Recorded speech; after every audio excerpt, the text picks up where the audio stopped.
Welcome to the Knowledge for Men show. Your life will never be the same. Your level of success will seldom exceed your level of personal development. I want to die empty of regret. I want to die empty of my best work. We don't understand who we are. Instead, we're living out somebody else's narrative. What one man can do, another man can do. If it's been done, it can be done again. Being yourself and being your truest, most authentic self in every moment. If it scares you or makes you a little afraid, do it. Follow your heart and your gut. The first stage, I think, is finding you, like finding out who I am today. Stuff will not work. You will have things that fail. Success is when you're a happy, fulfilled person. How do you define success? It's your life, and you are the creator of the movie script that is your life story.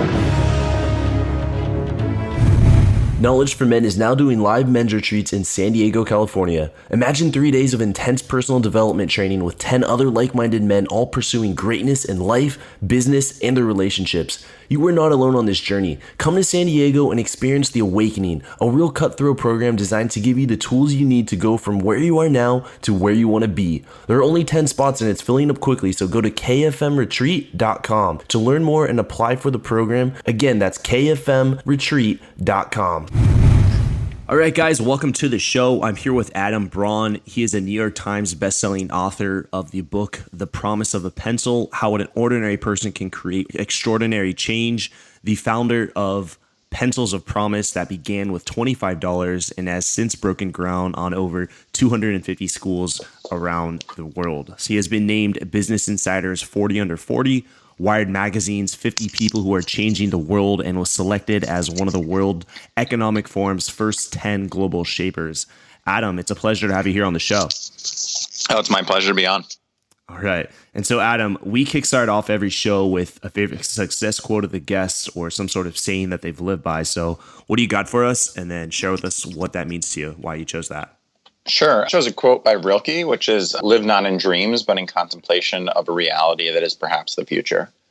And I saw it written actually on a chalkboard in a bar in the East Village about a year after I moved into the city. And I felt like, I had a lot of kind of aspirational dreams, but I kept on telling myself, like, okay, I have to wait a while. And, one day I'll get to some of these things. And the quote just hit me really hard. I remember just seeing it on that chalkboard, writing it down in my phone, and then putting it up on my wall at work and at home. And, it was in front of me every single day. And I just have tried to really live by that ideology that, you can't just live in dreams, but in contemplation of a reality that one day will perhaps become the future, and then try and figure out how to make that happen. Yeah. So living your dreams instead of just one day I'll be enough to take action. One day I'll be enough to quit my job or to build this business. Instead, just living that. Correct. Yeah. Yeah, exciting. So, quite the intro here. So I'm really excited to dive into your story and how this all started. And so briefly share with us your story and how you got started with what you do. Sure. I was born in New York. I grew up in the suburbs, about an hour outside of the city, mainly because my parents just were really committed to education for myself and my siblings. And so they looked for the best public education system they could find, and that was in Connecticut. And so I went to public school pretty much all my life, 1 year private school, but it just wasn't a fit for me. And I was really interested in working in finance as a kid. And so I got a lot of kind of early jobs and experiences in finance. I was working at a hedge fund when I was 16. I was at a fund of funds when I was 19. And then I went to Braun for college, and I was playing basketball there. I was a recruited basketball player and kind of living my dream on the way to a career in finance that I was really excited about. And then I went into the developing world for the first time on a study abroad program called Semester at Sea. And it just really exposed me to the way that the majority of the world lives, which is in pretty profound poverty, but at the same time often surrounded by tremendous love and support from their family and their surrounding community. And a lot of these people and communities just really took me in incredible ways as I would travel as a backpacker. My parents' approach was, they said to me, we'll support you, just not financially. So if you want to go travel, it's going to be up to you to pay for it on your own dime. And so that kind of forced this entrepreneurial approach for me. I started, building business probably when I was 12 or 13. And by the time I was in college, I built one of the largest basketball camps in the state. And so I would use my kind of meager earnings to basis to get these one-way tickets to kind of random parts of the developing world. And I'd travel and live there for, anywhere from 2 weeks to 4 months sometimes, and usually alone. And it was a real kind of coming of age experience. But I moved back into New York after a bunch of these travels through kind of late college and post-college. And I landed what seemed like the dream job. I got a job at Bain & Company, arguably the top consulting firm in the world, and helping, the world's best businesses build, great opportunities for themselves. And I was just really amazed at how much I was learning and how little of that type of business acumen was being applied to the nonprofit space. And so I ended up deciding to start an organization because my grandmother was turning 80. And I'm sure, anyone who's listening to this has that one person in their life who you just feel like has sacrificed so much for your well-being. And my grandmother's a Holocaust survivor, and my grandfathers had all passed away. And so I just wanted to honor her in her lifetime, so that she would know her legacy would carry forward. And I thought the most powerful way to do that was to build a school and dedicate it to her. So I thought, let me go into some part of the developing world. And I decided to start with Laos, one of the poorest countries on earth that gets very little outside support.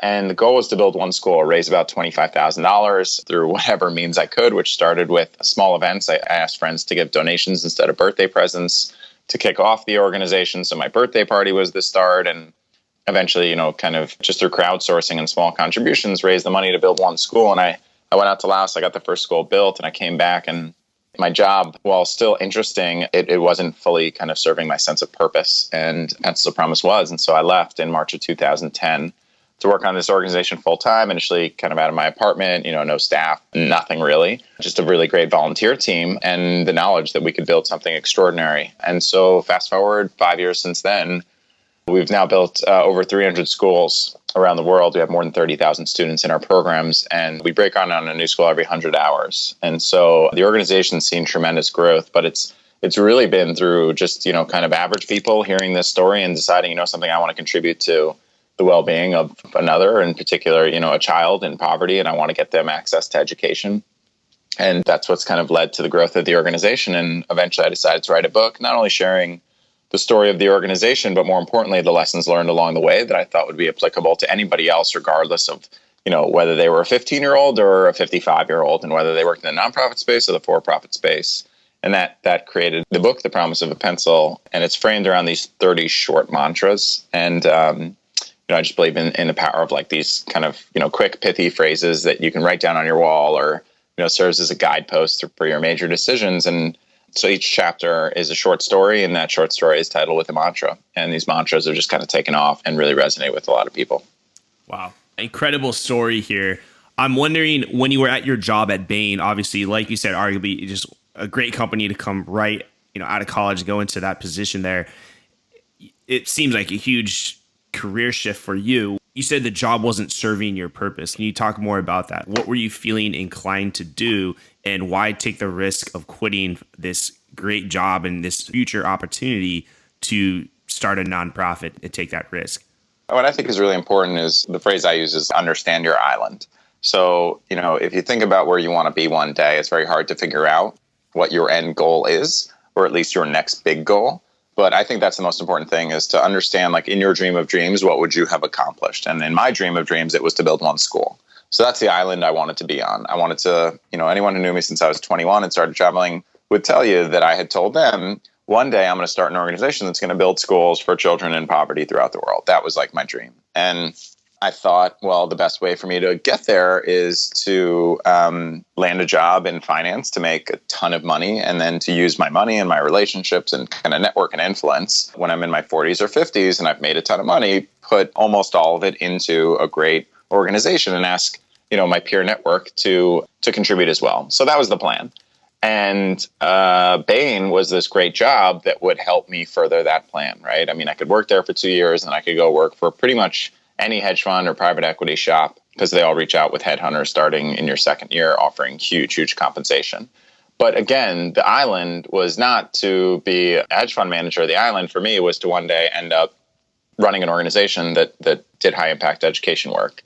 But oftentimes if you think about, like a sailboat getting to an island, it never takes a direct route, because you have factors like water or wind or obstacles. And I think it's really metaphorical for life. Like you might have student debt that you have to pay down, or someone in your family might fall ill, or you might marry somebody and that takes you in a different direction. Things happen. And so you never really go on a direct path to the island. In fact, sometimes you go 45 degrees in the opposite direction and then 180 degrees in the opposite direction from there, and you kind of zigzag. But my island was starting this organization, and I found myself at Bain feeling like I was progressing towards the island. And then suddenly, because of what they call their externship opportunity, you can leave for 6 to 9 months to work for anybody else and then come back. I had this chance, and I thought, something, why wait? Why wait 20 years? Let me just start it now. And maybe, I'll continue to build, I don't know, one school a year, and I'll be able to continue to work on this mission, but kind of on the side of my finance career. And after the first school was built, we were doing well enough that we could break ground on a second school. And I felt like in some ways, Bain was the great start in terms of serving that purpose, but I was like at the front door of what I wanted to accomplish. And as much as it was daunting and scary to leave behind the security and kind of safety of the traditional path, like I was on the footsteps of my island and I just needed to like get off the boat and kind of swim to the shore. Wow. Have you always been, let's say, taking risk? It's still a big risk. I understand like Bain was serving as a vehicle to reach your destination, but to take that leap, it's something that, a lot of people want to do. They plan on doing it, but it just doesn't happen. And like you said, all these factors and different variables come into play and it prevents someone from reaching their destination. But in your past, has this always been the case, like taking risk and being able to make those types of leaps? I would say yes and no. I don't think anyone who knew me as a kid would be like, oh, Adam's super risky. Like he's the type jumps off a cliff. I knew kids growing up that you would definitely say that kid's like a daredevil or he does like what's super counterintuitive. I think in a lot of ways I was almost the opposite. And so again, like if anyone's listening and you haven't been risky in your past, that certainly is not like a disqualifier to take a non-traditional path going forward. I would definitely say people, I was like a really strong student and pretty good kid, I think in high school and, college and, kind of went out like anybody else to socialize. But, I wasn't like off the walls in terms of taking huge risks and whatnot. I was probably certainly on the side of like more conservative and kind of safe with a lot of stuff. But, when this opportunity came my way, it almost felt like a chance to like break out of my shell.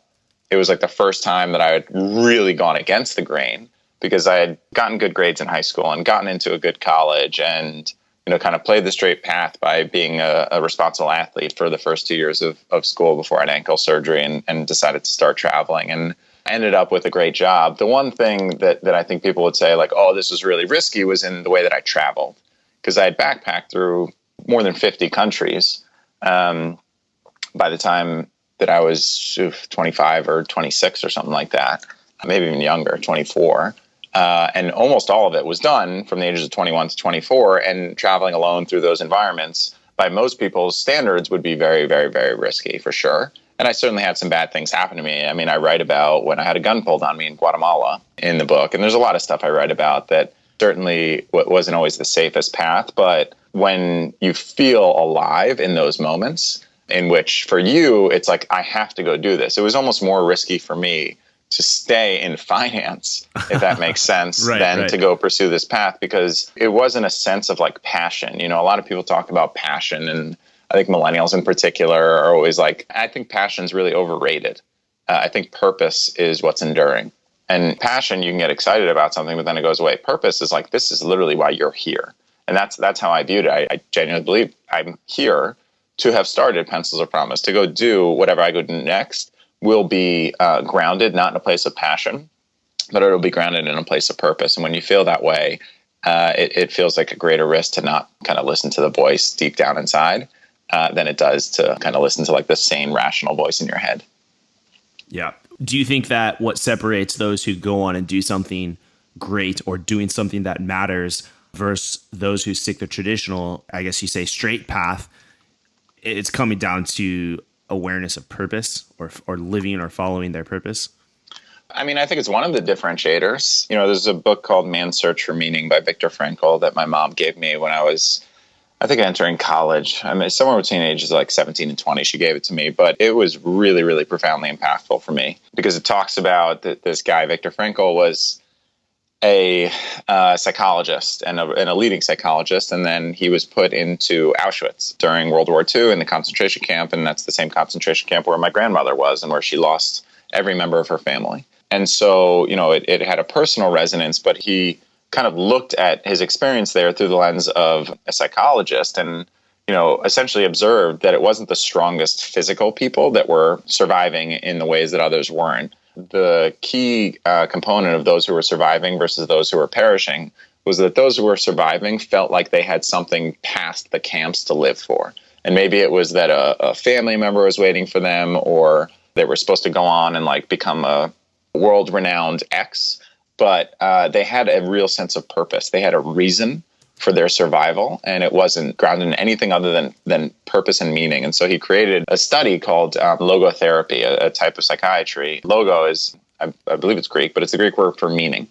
And so that book hit me really hard, and I do think that there's something different between people who think that like their life is kind of random happenstance, and then those who think that they are here for a reason, and that their job, the reason for their existence, is to discover that purpose and live it fully. So could we say someone who doesn't have a strong purpose, a strong sense of meaning, can easily be succumbed to their environment or what's happening to them from society? More easily, yes. I think people that feel a sense of purpose, you're still completely affected by relativity. We all are, right? Our surroundings, the people we compare ourselves to, those that we see as our peer set, all of that environmental kind of integration into your life changes the way that you look at the world. But I think that people that have a sense of purpose, they're less likely to kind of sway in the wind by those influences. They still do. Everybody does, but they carry less weight for you when you have a voice inside of you that you're much more willing to listen to than the kind of surrounding voices that obviously enter all of our lives. Yeah. Let's talk about network and kind of peer group influence. What were people saying to you when you quit Bain and you said you were going to just go on and start some schools? It just sounds like, young guy here, like what? Really? You're going to do that? Yeah, I would say there was a handful of people, more than a few people, that were like, you're crazy. This is a terrible idea. And a lot of those people were like my family, my parents were like, what are you doing? Right.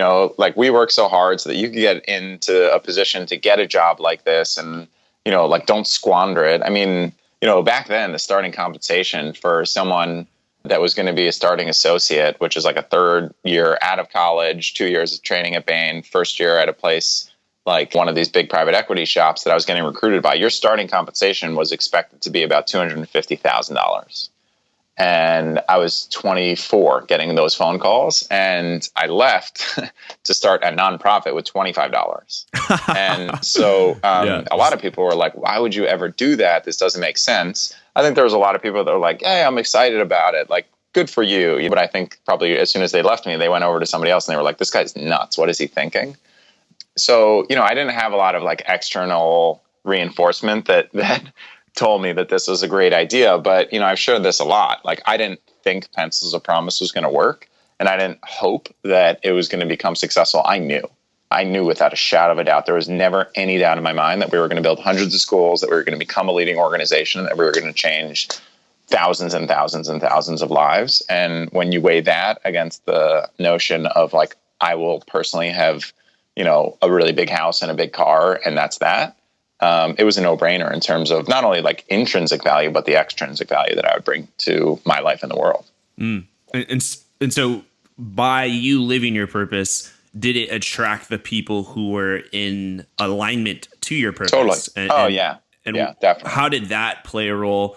How did that network, this new network of people, as you started kind of making some progress and breaking ground on more schools, like how did all this influence come together to really, because what you've done is there's been nonprofits trying to do something like this for quite some time, and you've done it really quickly. So, talk about your network and your influence and how this has led to, or I'm just assuming, but how it may or has not led to some of the success that you've built. Yeah, one of the mantras in the book, one of the chapters is called "You Cannot Fake Authenticity," and I find that to just be so true. There's a sense of like we each kind of have our own radar for authenticity, and I find the people that are the most authentic have the strongest radars for authenticity in others. And so, what I always try to do, and what I continue to try to do, is just be unbelievably like raw and authentic, and that can mean oftentimes displaying a lot of vulnerability that other people usually don't display to others. But like I have this internal compass, and I'm very bad at hiding it in a lot of ways. When I worked at Bain, my feedback every single time from my supervisor in the 2+ years that I was there was always consistently the same. It was like, Adam, your work's really good, but sometimes when you're in meetings, you very clearly like wear on your face whether you're interested or not in what's being said. And you need to be able to mask that because, oftentimes like I, as your boss, want to know that you're interested in what I have to say right now, or a client or somebody else. And it was always like, you need to be able to control what you're thinking in your expressions. And it was totally valid and correct feedback. But it's like, I don't know, a weakness of mine. It's just what I'm thinking, how I'm feeling. I just wear it. And I can't really hide it. And so when you're pursuing something with the degree of authenticity that I certainly was, I think it attracted a lot of people who were looking for something like this in their lives. And I couldn't reward them with financial compensation, but I could reward them with tremendous amounts of meaning and purpose in their own life, which for a lot of people who have a lot of money is the thing that they're lacking most. And so I can share with anybody that for $25,000, which is not a crazy amount of money. I mean, I've had 13-year-olds raise $25,000 through this organization. You can not only build a school and transform a community for generations and impact thousands of lives, you can dedicate it to a loved one. You can honor somebody who's done a tremendous amount for you, and potentially even go into the field and meet these people firsthand through the organization. So, I always give out my email everywhere, but if anyone's listening to this and they want to get involved in Pencils of Promise, I would just encourage you, send me an email. My email is adam and then the letter I, promise.org. So Adam at the letter I and then promise.org. Let me know how you're interested in getting involved. And, there's probably a listener or two out there who is hearing this story and saying like, I've been looking for something just like this. And then my job and the job of all the staff at the organization is just to create a conduit for them to channel their own sense of purpose. The truth is I'm surrounded by people that I love and adore and admire and learn a tremendous amount from. And it's because we all have this shared ambition that's not grounded in like how much money am I personally making or how much equity do I have relative to you, but much more on a kind of shared collective goal of improving the well-being of others. Wow. Yeah. I'm definitely gonna look into that, and I'll post the links inside the blog post and definitely share out. I now want to dive into the knowledge round, just a short part of the show here. So, Adam, are you ready for the knowledge round? Yeah. All right. Someday I'll go after my dreams. Someday I'll take action.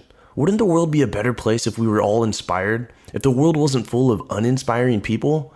We're all taught that life is tough. Life is hard. But the awful truth is that life is easy. It's pretty easy to live and do just enough. But truly living, chasing your dreams is hard. What are you dying to do? What is it that lights a fire in your heart?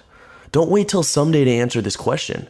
There is nothing more important than figuring that out. We're all dying, but if you're not chasing your dream, then you're already dead.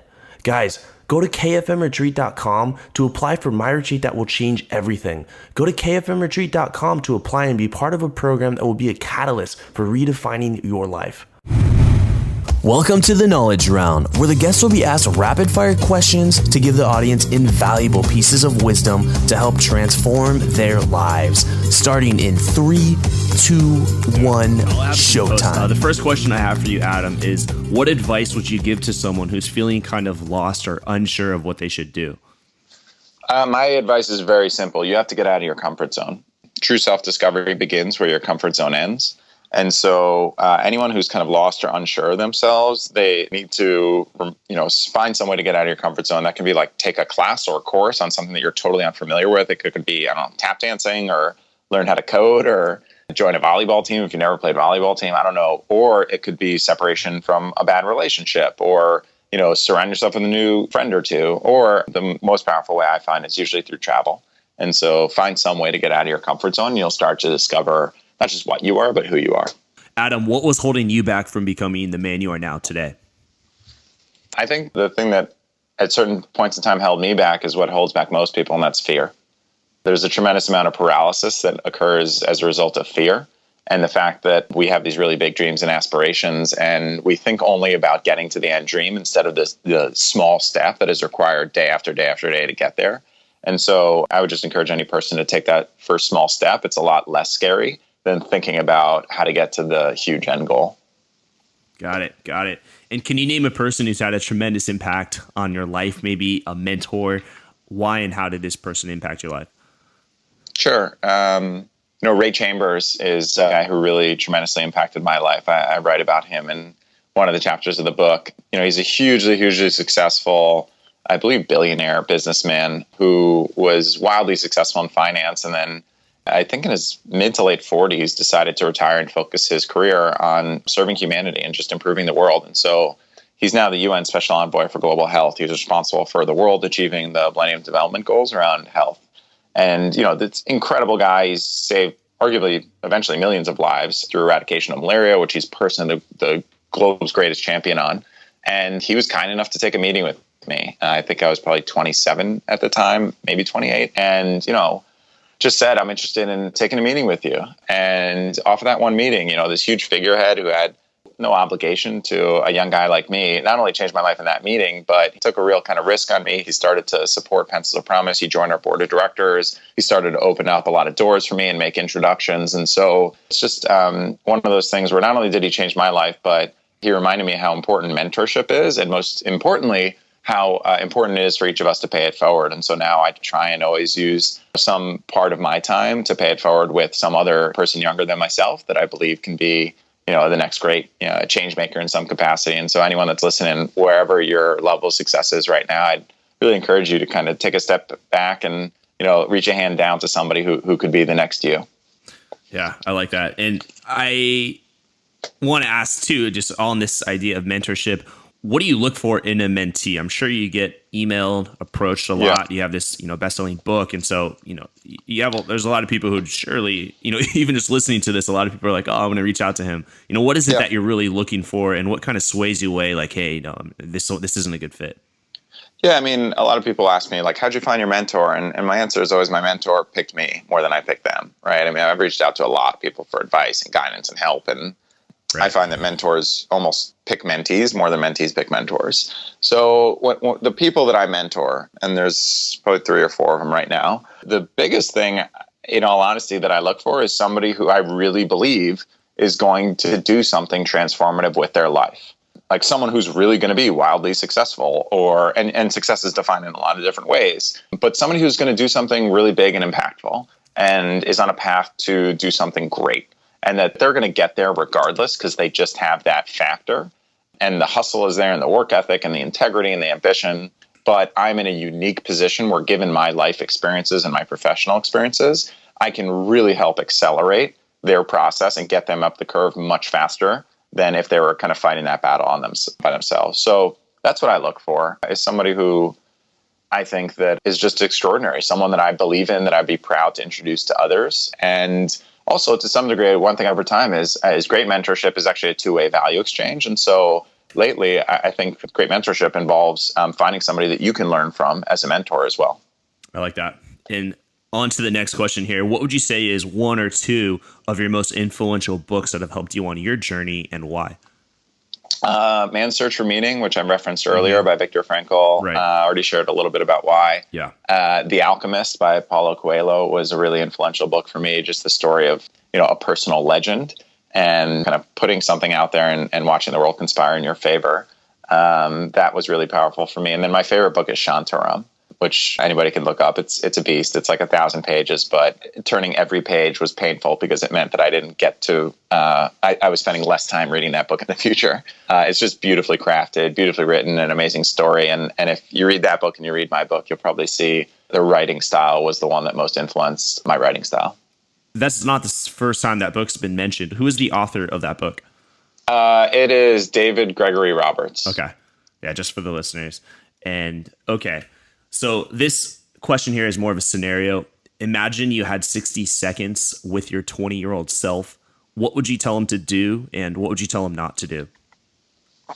I would tell him make sure that he traveled as much as I did, if not even more. It's kind of hard to backpack and travel more than I did, but that was the most formative set of experiences that enabled me to end up living the life and then be in the position to have a life that I'm happy about right now. And it was all, through travel that kind of dictated the people that I met and the lens that I now have on the world. And so I would definitely say to travel relentlessly. The only thing, if I was to say what not to do, when I started Pencils of Promise as an entrepreneur, and especially as a former athlete, you kind of have this chip on your shoulder, like, people that get executive coaches or business coaches or life coaches, that's like weak. They don't know what they're doing, so they need help. And yet then when you think about it, it's like every great athlete ever has reached their highest potential because they had a coach, someone that was not just a mentor, but like actually paid to hold them accountable, to push them beyond the bounds at which they would push themselves. And so I've never had a coach in any capacity from a business standpoint. And so that's the one thing I would change. I wish at the start I had found a really great executive coach and brought them on board, because I think I could be even better than I am. I like that. I really do. And so now just to wrap up here, even if you have to summarize some of your main points from this interview, if you were to look back at where you were, let's say when you first stepped into Bain to where you are now, and having been named, Business Insider's 40 Under 40, Wired Magazine's 50 People Who Are Changing the World, and to have a New York Times bestselling book, at such a young age, what would you say is your philosophy on life and success? It's a bunch of things. I mean, one of them is one of the mantras in the book. I think it's the last chapter. The second last chapter is make your life a story worth telling. That one for me is kind of all encompassing for how I approach a lot of stuff, which is that, at the end of your days, you don't take anything with you, right? There's no like physical goods that go with you to the grave. And oftentimes if you have a lot of wealth, like it actually creates more problems for your family and future generations than positive opportunities. And I've seen that happen a lot. So the one thing that will endure past your days is the legacy of the life that you've lived, and how that story and how the things that you've put out into the world for others then continues to impact the lives of those who kind of, go beyond you. And so when I'm faced with a certain decision, it's like, there's a left path and there's a right path. I think about what's the story that I'm going to be most proud to tell my great grandkids one day, or what's the story, even more importantly, that they are going to be proud to tell their friends about their great grandfather. And so, we all have these challenging decisions to make. And I would just say, ultimately, it's about making your life a story that you're excited to tell and trying to find a way to pursue the life that you would be most proud of. I think that sums it up very well. And to even think, like, what would your grandkids, what kind of story would you create for them? I think that's really, about really creating that legacy for yourself and for them. Mm-hmm. Totally. All right. That concludes the knowledge round there. I'm interested in, and for the listeners, what do you see is the vision in the future of Pencils of Promise, and how many schools are you looking to build with this organization? Yeah, I mean, so I can answer the question actually in addressing both. So one of the things is, for the first 5 years, we were really interested in school count, getting to 10 schools, 50 schools, 100 schools, 200 schools. At this point, with over 300 schools, now we're really, really interested in moving away from the identity as a school building organization and much more into what we call an innovative learning organization. And so what we're interested in now is kind of what happens inside of the classroom and elevating student performance. We focused on it for years, but now it's really going to become our bread and butter. And so, we'll eventually reach 500 plus schools. It could happen in the next 2 years. It could happen in the next year and a half, 3 years. It just depends on where we want to allocate, some of the capital. And a lot of our new donors are interested in funding a school for $25,000, which is awesome. But we also have a lot of donors who are interested in innovative programs in the classroom. And so that's what we're really focused on, is things like teacher support, teacher training, new technologies, using e-readers and tablets and mobile phones and projectors and sign language to teach kids new motor skills. I mean, there's a lot of cool stuff. And so that's really the future of Pencils of Promise, is becoming an innovative learning organization. And the school count will rise up to 500 plus and most likely eventually surpass 1,000. But what we really are driven by now is elevating student performance above all else. And are you solely focused on education? Are you going to dive into like food and farming or anything like that in the future? No, I mean, I think for anyone that leads a company, one of the most challenging things is to stay on focus. And yet it's one of the most important in achieving scale and impact. And so we're really relentlessly focused on staying true to our roots as an education organization. All right. I like that. This has been really good. Adam, thank you so much for being on the show and sharing your story. And it's incredible what you're doing, the work that you're doing. So for all the listeners, you can follow up with Adam at adambraun.com. That's BRAUN. And go to pencilsofpromise.org to learn more about this organization and donate if you would like to do so. And also check out his New York Times bestselling book, The Promise of a Pencil. Just Google that or go to Amazon. You'll find that right there. I'm actually looking at it right now. It pops right up. So Adam, thanks again for being on the show here today. Oh, my pleasure. Thank you for having me. Thank you for listening to the Knowledge for Men podcast. Hundreds of interviews and 1 million downloads later, we're continuing to build an international movement, and we've just started. So if you enjoyed this episode, go ahead and leave a review in iTunes. It really helps to grow the podcast. Guys, 2015 is the official year of living with purpose, where every day you do only the things that matter to you. You wake up, live with purpose, and take massive action towards the life you want. Check out kfmfree.com to get free tools I've created to help you crush life. Again, that's kfmfree.com. This is your host, Andrew Farabee, and I'll see you in the next episode.